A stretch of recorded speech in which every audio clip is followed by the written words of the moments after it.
வணக்கம். Pain management physiotherapy, அதில் ஜிரியாட்ரிக் physiotherapy 60 வயதிற்கு மேற்பட்டகள் வரும் பிரச்சனைகளுக்கு ஃபிசியோதெரப்பி எப்படி ஹெல்ப் பண்ணும் அப்படிங்கிறத பற்றி பார்த்துட்ருக்கோம். ஃபஸ்ட்டு சேர் பற்றி பார்த்தோம். சேரோட அளவு, ஹைட்டு, வரப்பு, அது கால் தொங்க விடாமல் சப்போர்ட்டோடு இருக்கணும். அதனால் காலில் கிராம்ப்ஸு, வீக்கம், வலிலாம் வராமல் தடுக்கலாம். அடுத்தது சோஃபா நிறைய பேர் வீட்டில் உயரமாக இருக்குது, பள்ளமாக இருக்குது, குஷன் நிறையா இருக்குது. சில பேர் வீட்டில் காயர் இருக்குது. ஸோ உயரம் குள்ளமாக இருந்து அவங்களும் குள்ளமாக இருந்தாங்க அப்படின்னா அதில் உட்காந்து ஏந்திரிக்கிறது அவங்களுக்கு அந்த அழுத்தம் கொடுத்து ஏந்திரிக்கணும். இப்போ நம்ம ஒரு இடத்துல உட்காந்துருக்கோம், ஒரு சேரில் உட்காந்துருக்கோன்னா இது மாதிரி ஹார்டு இப்போ மரச்சேர், இரும்பு சேர் அது மாதிரி இருந்தது அப்படின்னா, பிளாஸ்டிக் சேர் இருந்ததுன்னா அந்த அழுத்தம் அழகாக அந்த சேரில் கொடுத்து அகெயின்ஸ்ட் கிராவிட்டி அவங்களால ஈஸியாக எழுந்திரிக்க முடியும். வயதானலாம் இடுப்பு வலி இருக்கும், மசில் பவர்லாம் குறைச்சலாக இருக்கும்.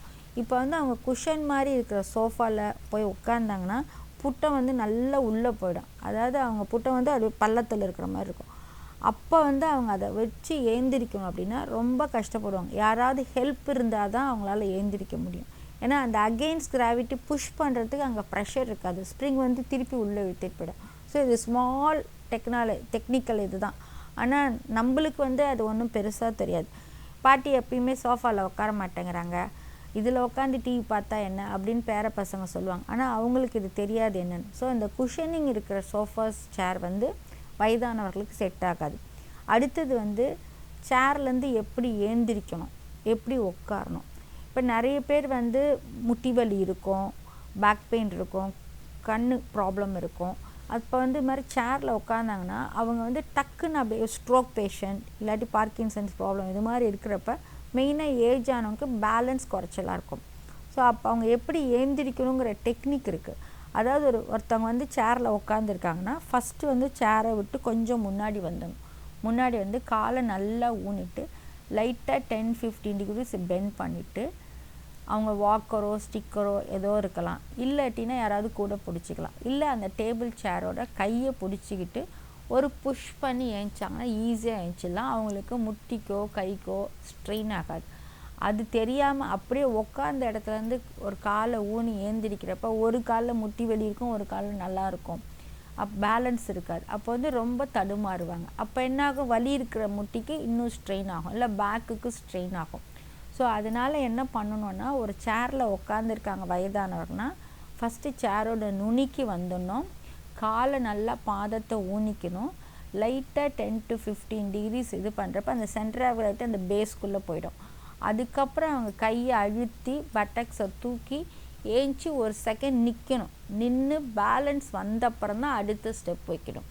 ஸோ இது ஸ்மால் டெக்னிக்ஸு. இந்த டெக்னிக்ஸ் நம்ம முதியவர்களுக்கு சொல்லித்தரணும். இப்படி தான் நீங்கள் ஏந்திரிக்கணும், இது மாதிரி ஏஞ்சிங்கன்னா உங்களுக்கு பேலன்ஸ் இருக்கும், முட்டி வலி முதுவலிக்கு ஸ்ட்ரெயின் ஆகாது அப்படின்னு சொல்லி கொடுத்தோன்னா அவங்க கற்றுக்கிறதுக்கு கொஞ்சம் டைம் ஆகும். ஏன்னா ஒரே பழக்கத்தில் தான் இருப்பாங்க. வயதானவங்க டக்குன்னு மாற்றிக்க மாட்டாங்க. பொறுமையாக சொல்லணும், அப்பப்போ சொல்லிகிட்டே இருக்கணும். ஒரு வாட்டி டெமோ பண்ணிக்காருங்க.